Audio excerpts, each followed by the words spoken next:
to tell you about a trick of shaitan.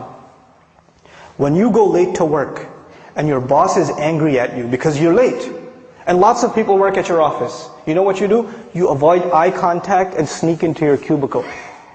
You don't want to face him. When you have a bad report card, and you go home to your family, you're in 6th, 7th grade, you got a bad report card, you sneak into the house. There's no Assalamu alaikum, I'm home. You sneak in and you kind of go and you pass out, you go to sleep. Right? What happened in school? Nothing. When you disappoint someone, you avoid contact with them. It's natural.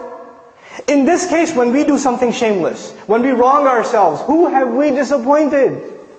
Allah Azza wa Jal. We've disappointed Allah. So naturally, shaitan takes advantage of this. He comes to you and me and he says, you're going to go pray now, you hypocrite?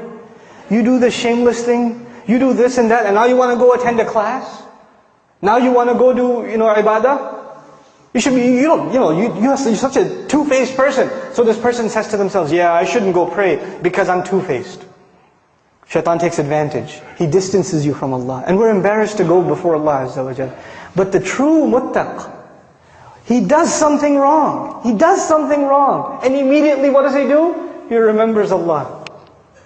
Dhakarullah. There's not even fa, no thumma, nothing. Dhakarullah, immediately. فَاسْتَغْفَرُوا لِذُنُوبِهِمْ. Then they asked Allah to forgive for their sins. And the word for sins here, dhunub, comes from dhanab actually, a tail. That which you're not proud of. That which humiliates you. Something you did that you're not proud of. And they ask Allah to forgive those embarrassing things that they did. وَمَنْ يَغْفِرُ الذُّنُوبَ إِلَّا اللَّهِ. Who's going to forgive sins if not Allah? Who are you going to go to? Where else you got to go? Who knows the things that you and I have done wrong except ourselves and Allah?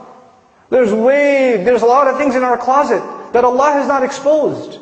And only Allah knows, and we have to find the time to ask Allah to forgive. This is the main attribute of people that are described that enter Jannah. أُولَٰئِكَ لَهُمْ جَنَّاتٌ تَجْرِي مِنْ تَحْتِهَا الْأَنْهَارُ. The ayat are coming.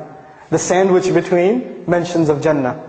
And the last thing I share with you about this final passage, one time I was with my family, and we were at a mall, and this other mom, her child, she was yelling at her child.